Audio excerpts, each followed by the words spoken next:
الحمد لله رب العالمين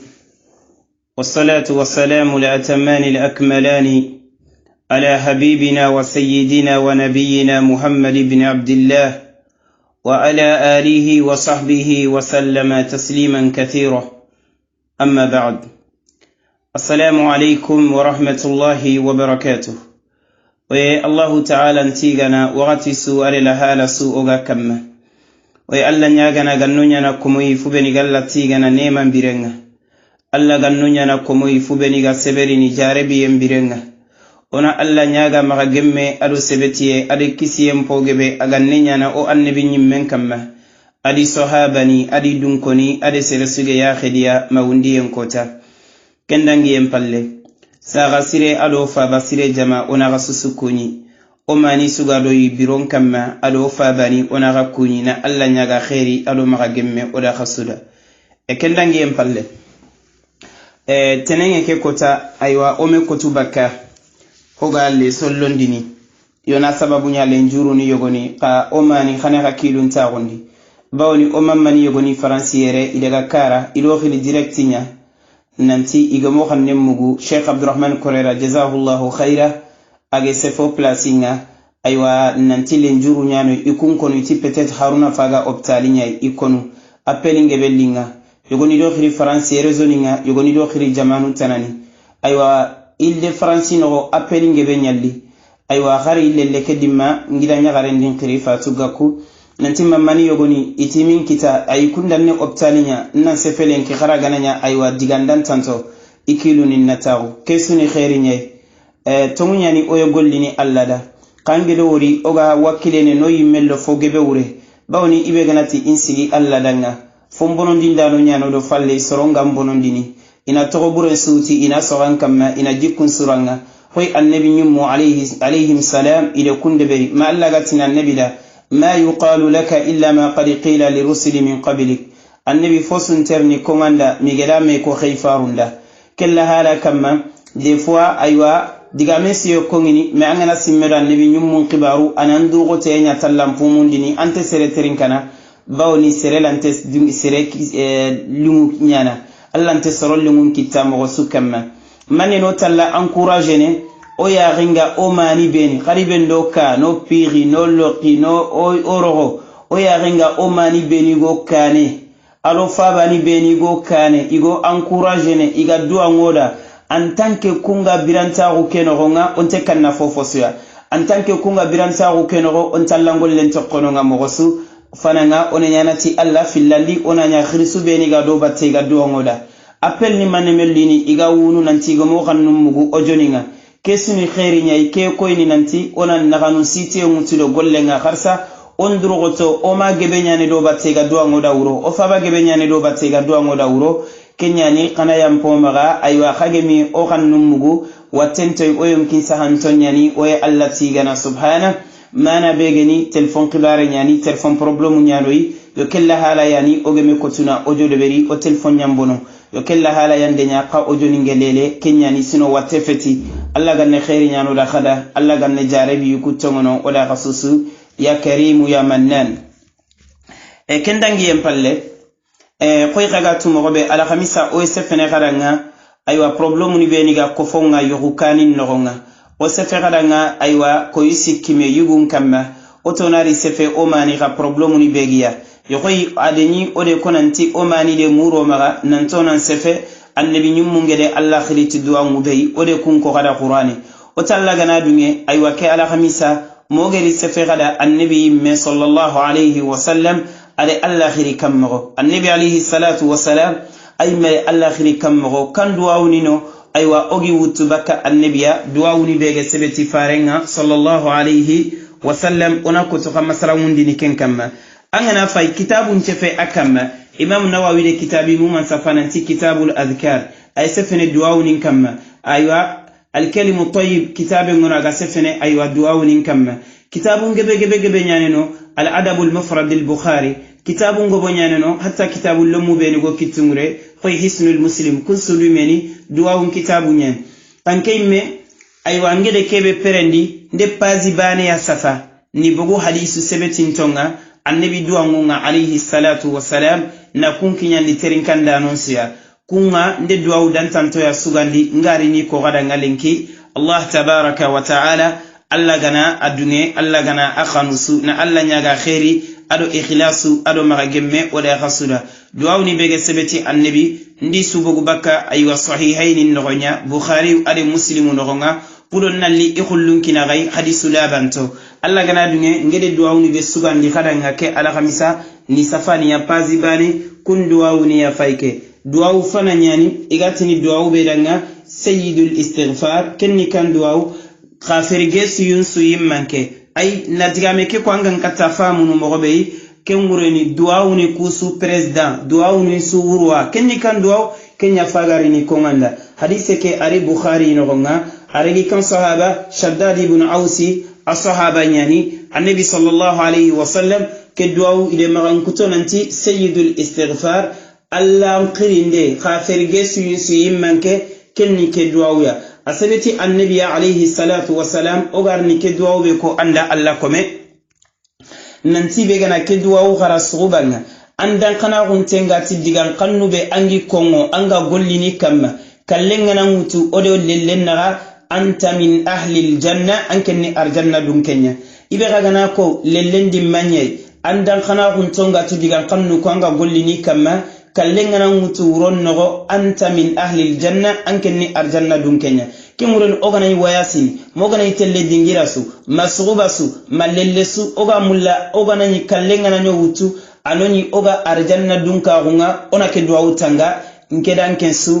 ma adim baba annabi yande ko alayhi salatu wassalam duwa ke ya faike ona khara arabin kanninga ona rawre ko kada sonin kan kanne ibe gana amugu anna khara mo muru kebe gan kaptan khara mundini anga tangana duwa ke ni manne aya faike allahumma anta rabbi la ilaha illa anta khalaqtani wa ana abduk wa ana ala ahdika wa wa'dika mastata'tu a'udhu bika min sharri ma sana'tu أبوء لك بنعمتك علي وأبوء بذنبي فاغفر لي فإنه لا يغفر الذنوب إلا أنت دوك يا فيك اللهم أري بخارية النبي عليه الصلاة والسلام كدوا علي بيجنا كالصعوبة أنا كرول لله أرجعنا دون كنياني أنا كرول لله أنا كرول الصعوبة أرجعنا دون كنيانا دعوك يعني أيوة دعوني سيم منك أفيك اللهم من كمن الله أنت ربي أنيني كمن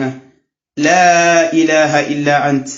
تموبتي كمن سنتي ألبتي إنغان قوى أنكن اللباني فلي خلقتني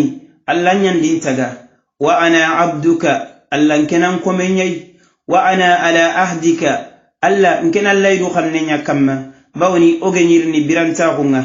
أندي أيوة لا يدنيا رغا هذا مرم من سودا nanti alistu bi rabbikum nkaya fetika kama ngaba osuti bala alla urina mbani ya butu alla neke laydu khanne ya kama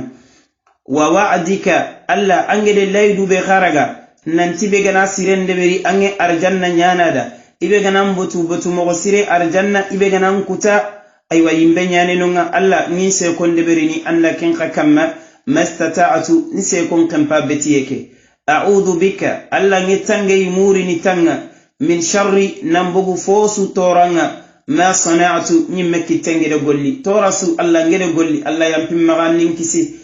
abu ulaka bi ni'matika alayya alla ngekhire neti anne mani kubegin kamma alla ndungete sahabe gimma nabure be gimma tuwaru be gimma alla ndungeti keswa nanti kenema kesugiri anken Allah yayi alla ndungeta suwa subhanahu wa ta'ala nema sugin kamma Allah nde saga ndi katanga suni anke ngalla khalle na burebe gimma kan kallefe arjege ken kallefe yonkin sa ken kallefe Allah nda su saga ndi katanga wa abu bi dambi Allah nyimme dungetin junubu ninga yango suga listinga no nga anno ko nga junubu nyageni Allah ngitante bakki ngin torono nyimme anda sudeberi fa Allah ne manne murunu amma faghfirli Allah yampimma Allah ne yampe nyamurunu amma bawni qilete nanti nyimme andallan kutay kudeberi fa innahu la yaghfiru dhunuba illa ant ntetun ka kita nteke mene kita kebe ga junubuni nyampana koy anke ngalla mo subhanahu wa ta'ala fo suntona ga junubu yampana anke ngalla falle anyan katin suturini anga yampana junubuni nga keni duwa fana be ogede sugandi khadanga annabi duwa uninga alayhi salatu wassalam ay bukhari no gonga ona rikatirai duwa fillandi be ogede sugandi khada annabi sallallahu alayhi wasallam gali duwa sebetin tonga ari bukhari de muslim suno gonga hadise ke abi bakri hadise nyane radiyallahu anhu wa arda aywa ona duwa keni kanne ke gani duwa ya komengana allah khirite allah gan junubuni nyampana duwa nya fay ka anga ko ngasalle anga ko ngasujudunga duwa ke ani nanti allahumma nkama ngalla inni zalamtu nafsi e allah ke andindu toro zulman kathira e du toro mundengebe ndi junubu ngebe nya debere manni junubu allah ndilla qello soronga ndi bonondi allah ndi foko katida ndi foko katimada ndi foko kati yakenda ndi foko kati kina allah mbegi katido kati allah ndi junubu ngebe nya debere anyimme yanin khala koy wala yaghfiru dhunuba illa anta allah ngito ambegi nkala sir sunte junubu ni kuyampana anke ngalla bane falle faghfir li allah ndanya gaya allah yampimma ngede junubu ni be debere Allah yampimmaga ngere golli buru be deberi golli burem pumin kamma maghfiratan Allah yampimmaga yampeya min indika yampebe ga gillanke ngalla bangi ne kenya murunu anna yampimmaga warhamni Allah ndanya gaya anna hinninga yampeye palle innaka antal ghafuru Allah anyani yampana nga komemmaga anga yampana komen junubunga arrahim anyani hinnana nga yampeye palle Allah suturan na yampimmaga Allah na ille hinneninga ode ke gasugandi gada ibe gana nyamullana tanga ay sahih al-bukhari de muslim no nga Allah komo annabi duwa woni boge di sugandi gada nga sa gasiralo fa basire duwa sikandi nya fayke odum ke ko muslimu iqra kama o mamma gebere tanga ma sha Allah kenni kan duwa ke duwa ya fayke nanti allahumma ighfir li dhanbi kullahu diqqahu wa jillahu wa awwalahu wa akhirahu wa alaniyatahu wa sirrahu رواه مسلم عن أبي هريرة مسلم يندب عندي كتابه أخنا أبو هريرة أيوة حديث نيجي أجسبتي النبي كدواو ما فينا عند تنجم مغني مما سارنته الله قالني خيرنا نودي سلا نودي ويمبوتو ألو سارانسو كني كان دواو ننتي أنا نسجود وما مغمود كدواو غيما كني أنا نجد دواو نبسوغانديرني جنوب يامبين دواو نين الله قال يامبي كم مغتا الله وانكسني الله يهننا أيان دواو نجابني كني كان دواو duwaw ke fayke aterinka amma anna kotu duna fanati duwaw mpainanti allahumma nkama ngalla اغفر لي الله يمبمغا ذنبي كله الله يمبمغا جنوب كيسو الله دنگين جنوب سو كما ngere junubu suwa de ber aswani de Allah danga suwa diqahu wa jilla junubu fo baragate su ade fo mise su ngere de ber junubu rogonde junubu khoro Allah yampimmaga suya wa awwalahu wa akhirah Allah yampimmaga junubuni be nge jongani de beri nge meyatu ado ngele gere junubuni be de beri e Allah yampimmaga kusuya wa alaniyatahu wa sirra Allah yampimmaga ngere junubuni be de beri gundonga ado ngere fubeni de beri bangeyenga Allah yampimmaga bangeyendo gundon singera Allah kuseyu be de beri junubuni nyen e Allah anga nyampeni maga aywa duwa ke fay anga nyamullana tallam famu anna odon sagalli onari katti gaygali duwa tanabe ogere sugandi gada age sebeti hadisenga nambogo annabiya sallallahu alayhi wa sallam mari baba duwa umpay ari bukhari no gonga an sa'd ibn abi waqqas radiyallahu an idragi sa'd ibn abi waqqas annabi duwa tana fay kenan timanne annabi nyalla khilli ani alla nyagana ani tiniman allahumma inni a'udhu bika min al-bukhl allah ngetange muri ni tangam annin kisibaka bakhila gunga bakhila gunni manne naburem payam magamma agebe nyani sorom payino iro mun ko rigarangen tugana sorom payino nga ikori jisire iga minni saketi ina sallina janaba wanqitay sorom payino nga iro mun pay kala ordnasi jon kontimaga mpaba nabure ngammaga ankoraro no alla kille alla nyagana ke jikku beganga bakhila kunyana telingi alla da kenya nabi ni tangay murini alla ni kisibaka ke jikku burey kenya nagatini allahumma nkama ngalla inni a'udhu bika min al-bukhli alla ni tangay murini tangan ni kisibaka bakhila kunga manne khabureni bakhila kunga gadi anki tentele allan kibare sorobe ligatinin sigi Allah nkibare na soron na burunjo fandi Allah komonga na soron dema anna illerni tawo anga kunya bonondin angi décourager ndinya bone xena nga khonno sogo waxante annabi nyalla nyaga na nikisi baka kuma kan kutoni kenya nagati Allahumma nkama ngalla inni a'udhu bika min al-bukhli Allah ndanya ga nikisi baka bakhila khunga wa a'udhu bika min al-jubni Allah nikisi baka khaganta khu yoga Allah nte tonko ngosere sudanga gare anna ko doke ganan tirnda na tamma ko khagante annabi tallaga nikisi ni baka kenjikuya la nyato muntenya anna tonko maka sere ya refai tonko kenyani annabi de tange muralla ganne kisini bakka kenga wa a'udhu bika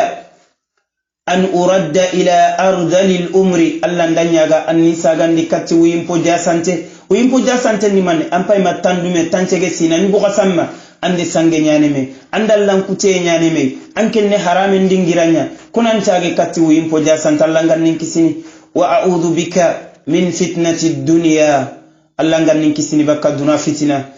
duna fitina manya duna jarabi manya ke duna sababunya oga bakkamena garanti fimei ke duna ogo sumpunin kutu ke duna ogo yogunin bonondini ke duna igonna fori yakke jikku ana jikku fe Allah nganno kisni bakka duna fitina wa a'udhu bika min adabil qabri Allah nganno kisni no tanga bakka khabura lajaba khabura ngana Allah ga nan mundo sagabangun me soghiniya Allah nganno kisni bakka khabura lajaba nga kegani duwawu yayi ogede kebe sugandi khadanga Allah komo onte mulla ojo kega gilono onari duwawu tanabege sebeti annabi sallallahu alayhi wa sallam ken duwawu ya fayke ken khani kan duwawu Allah komo ken ya fayke aga imam muslim le bagandi fi sahih ikitaben nogonga ana abi hurairah radiyallahu anhu wa arda iderege abi hurairah tunkan ngenga naga ken ni kan duwawu khorenyani osuna duwawu nuku oni terin kasiri oni tanga ibe gamula na famiye kita duwaube anna ojo ke daga nan saga ndiken kamma mo siri angan katti famiye kitay mo be ken duwawu ya fay wal man nati kharam mo tanana an qaramundi kebe gan karanga duwawu ayani islamin ga jamponga ku duwawu ni susebeti annabiya odi bogu bukhari de muslimu banayano wanti kitabe tanasu ogedi utu kuyai na sababu nya hadisu sebeti ntonyani keni kan duwawu gadi asebeta annabi alayhi salatu wassalam kama rawa dhalika muslim koy muslimu gede filla kitaben no annabi nyalla nyaga nagatini allahumma aslih li dini alladhi huwa ismatu amri wa aslih li dunyaya allati fiha ma'ashi wa aslih li akhirati allati fiha ma'adi waj'al al-hayata ziyadatan li fi kulli khair waj'al al-mauta rahatan li min kulli sharr rawahu muslim annabi nyalla nyaga nati ku digan xannu xay nanti